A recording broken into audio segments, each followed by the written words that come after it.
सत्य किसी मार्ग से नहीं पाया जा सकता। एक बीमार समाज के अनुरूप होना स्वास्थ्य का मापदंड नहीं हो सकता। बिना मूल्यांकन किए देखना बुद्धिमत्ता का सबसे ऊंचा रूप है।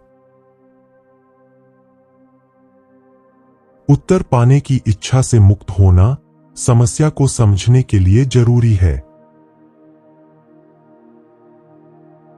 कल की हर बात को मरो ताकि आपका मन हमेशा ताजा, हमेशा युवा, मासूम, जोश और जुनून से भरा रहे। तुम्हें जीवन को संपूर्ण रूप से समझना होगा, न कि केवल किसी एक भाग को।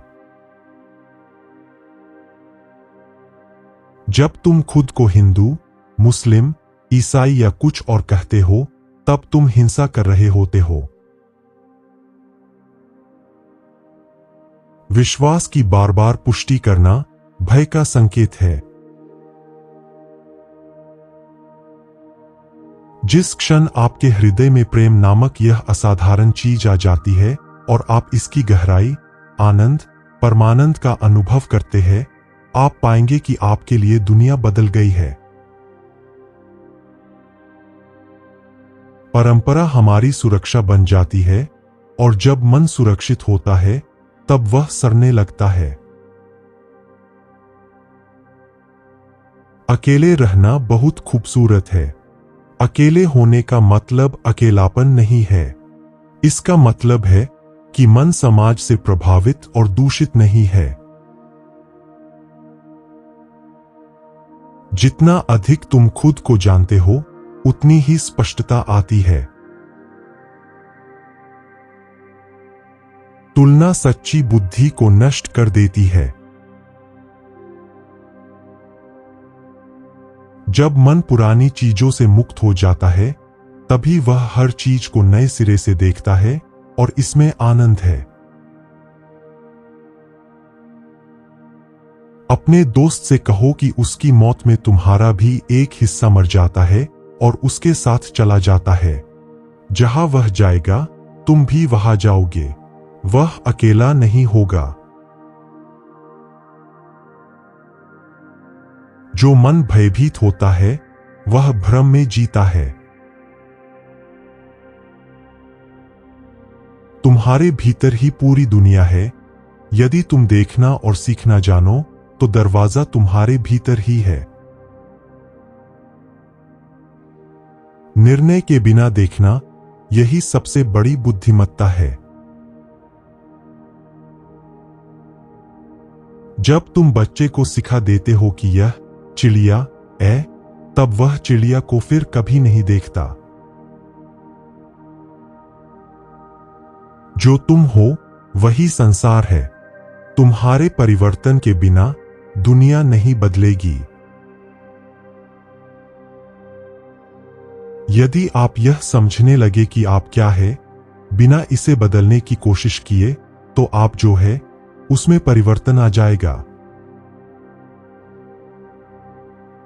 जब तुम अपनी कैद पर सवाल उठाते हो, तभी उसकी मूर्खता दिखाई देती है। हम सभी प्रसिद्ध व्यक्ति बनना चाहते हैं, और जिस क्षण हम कुछ बनना चाहते हैं, हम स्वतंत्र नहीं रह जाते। किसी समस्या को समझने के लिए उत्तर की इच्छा से मुक्ति आवश्यक है। यदि हम वास्तव में समस्या को समझ सकें, तो उत्तर स्वयं ही निकल आएगा, क्योंकि उत्तर समस्या से अलग नहीं है। आराम की तलाश में हम आमतौर पर जीवन में एक शांत कोना ढूंढते हैं, जहां न्यूनतम संघर्ष हो, और फिर हम उस एकांत से बाहर निकलने से डरते हैं। व्यक्ति को कभी भी अज्ञात का भय नहीं होता, उसे ज्ञात के समाप्त हो जाने का भय होता है। हिंसा केवल किसी की हत्या करना नहीं है, यह एक तीखा शब्द कहना भी हो सकता है। आप चाहते हैं कि कोई आपसे प्रेम करे, क्योंकि आप स्वयं प्रेम नहीं करते। लेकिन जिस क्षण आप प्रेम करते हैं वह समाप्त हो जाता है। आप यह नहीं पूछते कि कोई आपसे प्रेम करता है या नहीं। धार्मिक होना मतलब यथार्थ के प्रति संवेदनशील होना है। जब मैं स्वयं को समझ लेता हूं तो मैं आपको समझ लेता हूं और उस समझ से प्रेम उत्पन्न होता है। जब मन पूरी तरह शांत होता है तब अज्ञात प्रकट होता है। यदि हम अपनी खुशी के लिए दूसरे पर, समाज पर या पर्यावरण पर निर्भर रहते हैं तो वे हमारे लिए आवश्यक हो जाते हैं। हम उनसे चिपके रहते हैं और इनमें किसी भी परिवर्तन का हम हिंसक विरोध करते हैं, क्योंकि हम अपनी मनोवैज्ञानिक सुरक्षा और आराम के लिए उन पर निर्भर रहते हैं। मनुष्यों के बीच संबंध तभी संभव है जब हम जो है उसे स्वीकार करें, न कि जो होना चाहिए उसे। जब आप एक बार किसी चीज को झूठ मान लेते हैं जिसे आपने सत्य, स्वाभाविक, मानवीय मान लिया है, तो आप कभी भी उस ओर वापस नहीं जा सकते। सही सवाल पूछना उत्तर पाने से कहीं ज्यादा महत्वपूर्ण है। किसी समस्या का समाधान समस्या को समझने में निहित है। उत्तर समस्या से बाहर नहीं, बल्कि समस्या में ही है। शिक्षा का कोई अंत नहीं है। ऐसा नहीं है कि आप किताब पढ़ें, परीक्षा पास करें और शिक्षा पूरी हो जाए। जन्म से लेकर मृत्यु तक पूरा जीवन सीखने की प्रक्रिया है। दुर्लभ का अंत ही ज्ञान की शुरुआत है। ज्ञान हमेशा अज्ञान की छाया में रहता है। ध्यान विचारों से मुक्ति है और सत्य के आनंद में गति है। ध्यान बुद्धि का विस्फोट है। सीखना कभी संचय नहीं होता, यह निरंतर चलने वाली प्रक्रिया है।